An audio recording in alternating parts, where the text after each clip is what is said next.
Мурдакы сабакта биз көптүктөр боюнча 3 суроону бергем. Булардын чыгарылышын эми көрсөтөйүн. Силер мурдакы видеону көргөн эмес болсоңор, анда видеону учурда паузага коюп иштеп көргүлө. Менин жообум менен салыштырасыңар. Алгачкы суроо. X дептир. X'тин аныктамасы эмне экен? Бул 4төн чоң, бирок 11ден кичине бүтүн сан экен. Бул көптүктө канча элемент бар дейт. Анда X көптүгүнүн маанисине кайсы сандар туура келет экенин аныктайбыз. Булар 4төн чоң бүтүн сан. Бул 5, 6, 7, 8, 9, 10. Ошондуктан бул жерде канча элемент бар? 1, 2, 3, 4, 5, 6 элемент бар. Жообу 6 элемент. Жөнөкөй эле суроо болуптур. Кийинкиси.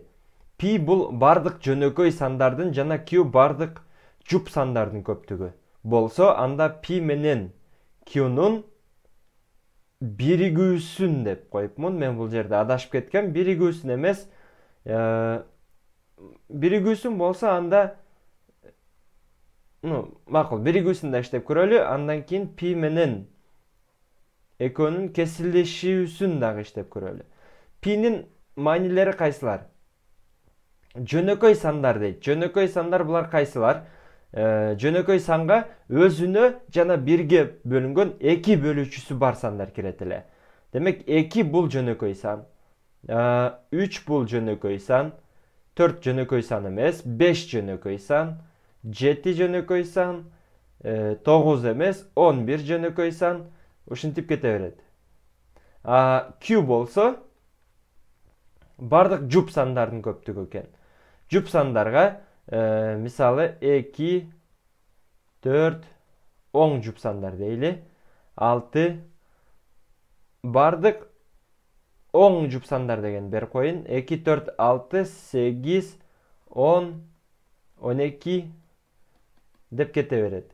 Анда пи менен Q'нун кесилишүүсү экөөндө тең бар болгон элемент бул кайсы?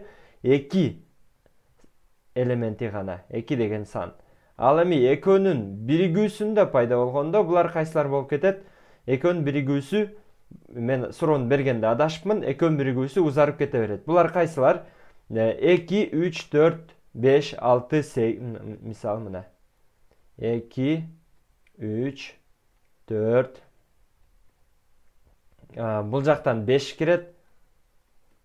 6, 7, 8, 9 жок. Анткени 9 пиде дагы жок, Q'да дагы жок. Бирок 11, мисалы 10. 10 Q'да бар. 11 пиде бар, 12 Q'да бар, 13 пиде болот, анткени жөнөкөй сан, 14 болот, 15 болбойт, анткени 15 жөнөкөй сан эмес, жуп дагы эмес. 16 жуп, 17 жөнөкөй сан, ушундай иштелет. Эми болсо биз кайсын карайлы? 3-чү маселе. X квадрат барабар 3x теңдемесинин жоопторунун көптүгүн тап дептир. Кызык экен. X квадрат барабар 3x боло турчу болсо, анда мен 2 жакты тең x-ка бөлөйүнбү? 2 жакты тең x-ка бөлө турчу болсом, эмне болот? X квадратты x-ка бөлгөндө жөн эле x калат. X барабар 3 деген жооп калат экен. Демек, бир эле сан туура келеби? Бул мисалы биринчи чыгарылышы болду дейин. Экинчи жол менен чыгарып көрөйүн. X квадрат минус 3x барабар 0 дечү болсом, x'ти кашан сыртына чыгарайын? X минус 3 барабар 0 дечү болсом, анда x барабар 0 болгон учурда, j x барабар 3 болгон учурда. Ушул 2 жооп бар экен. Кызык. Экинчи жол менен чыгарганда 2, мисалы мына биз бул теңдемеге x 0ду койсок дагы, мисалы 0дун квадраты бул 0, 3x'ти 3'тү 0га көбөйтсөк кайра 0. 0 барабар 0. Демек бул туура эле. 3'тү коюп көрсөк дагы 3'түн квадраты 9, 3'тү 3кө көбөйтсөк 9. Демек бул жерде жооптордун көптүгүн Tap dese x'in ордуна кайсы сандар келет экен? X'in ордуна 0 келиши мүмкүн экен же 3 келиши мүмкүн экен. Ушул эки жооп менен тең, теңдеменин чыгарылышы бар болот.